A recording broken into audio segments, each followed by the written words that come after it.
രജപുത്രയുടെ ബാനറിൽ എം രഞ്ജിത്ത് നിർമ്മിച്ച് തരുൺ മൂർത്തി സംവിധാനം ചെയ്ത് മോഹൻലാൽ നായകനായിട്ട് ഏപ്രിൽ 25 തിയേറ്ററിൽ എത്താനിരിക്കുന്ന മൂവിയാണല്ലോ തുടരും എന്ന് പറയുന്ന ചിത്രത്തിന്റെ കൂടുതൽ അപ്ഡേറ്റുകൾ ഇപ്പോൾ പുറത്ത് വന്നിരിക്കുന്നു. അതിലേക്ക് വരാം. അതിന്റെ മുന്നേ മൂവി പ്ലസ് മീഡിയ എന്ന് പറയുന്ന നമ്മുടെ ചാനൽ ആദ്യമായിട്ട് കാണുന്നവരാണെങ്കിൽ സബ്സ്ക്രൈബ് ചെയ്യുക. സിനിമയുടെ വിദേശ രാജ്യങ്ങളിലെ സെൻസറിംഗ് കാര്യങ്ങളെല്ലാം നടന്നു വരികയാണ്. സെൻസർ സിനോപ്സിസ് ആണ് ഇപ്പോൾ സോഷ്യൽ മീഡിയയിൽ പ്രചരിച്ചിരിക്കുന്നത്. ചിത്രത്തിന്റെ പ്രൊമോഷന്റെ ഭാഗമായിട്ട് തരുൺ മൂർത്തിയുടെ ഇന്റർവ്യൂ കാര്യങ്ങളെല്ലാം സോഷ്യൽ മീഡിയയിൽ നല്ല രീതിയിൽ എത്തി തുടങ്ങിയിട്ടുണ്ട്. അദ്ദേഹം പറയുന്നത് ഈ ഒരു സിനിമ ഫാമിലി ഡ്രാമ എന്നാണ്.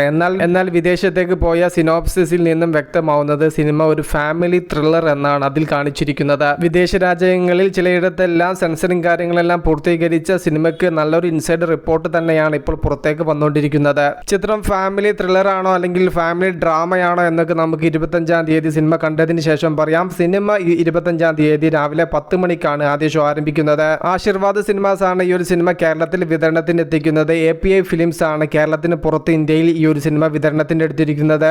ലാലേട്ടന്റെ കൂടെ മണിയൻ പിള്ള രാജു, ശോഭന, ഫർഹാൻ ഫാസിൽ എന്നിവർ പ്രധാന കഥാപാത്രത്തെ സിനിമയിൽ അവതരിപ്പിക്കുന്നു. മണിയൻ പിള്ള രാജുവിന്റെ ലുക്ക് കാര്യങ്ങളൊക്കെ കാണുന്ന സമയത്ത് ഒരു വേറിട്ടൊരു ഗെറ്റപ്പ് ചേഞ്ച് തന്നെയാണ് അദ്ദേഹം ഈ ഒരു സിനിമയിൽ വരുത്തിയിരിക്കുന്നത്. ആ ഒരു ലുക്കൊക്കെ കാണുന്ന സമയത്ത് നമുക്ക് പെട്ടെന്ന് തന്നെ ഓടിയെത്തുന്നത് ഒരു അലൻസിയർ ലുക്കാണ്. അലൻസിയർ ഒക്കെ ചെയ്യുന്ന പോലത്തെ ഒരു ഡെപ്തുള്ള കഥാപാത്രത്തെ തന്നെ ആയിരിക്കും മണിയൻ പിള്ള രാജു ചിത്രത്തിൽ കൈകാര്യം ചെയ്യുന്നത്. ഒരിടവേളയ്ക്ക് ശേഷം ലാലേട്ടൻ എന്ന നടനെയും താരത്തെയും മാക്സിമം യൂസ് ചെയ്യുന്ന ഒരു സിനിമ തന്നെയായിരിക്കും തുടരും എന്ന് പറയുന്ന മൂവി. ലാലേട്ടൻ്റെ ഗംഭീര പെർഫോമൻസ് തന്നെയായിരിക്കും സിനിമയുടെ ഹൈലൈറ്റ്. ചിത്രത്തിൻ്റെ ട്രെയിലർ റിലീസായ സമയത്ത് അവസാനത്തെ എൻജിൻ പോർഷൻ എല്ലാം മികച്ച ഒരു പെർഫോമൻസ് ലാലേട്ടൻ സിനിമയിൽ നടത്തും എന്നുള്ളൊരു സൂചന നൽകുന്നുണ്ട്.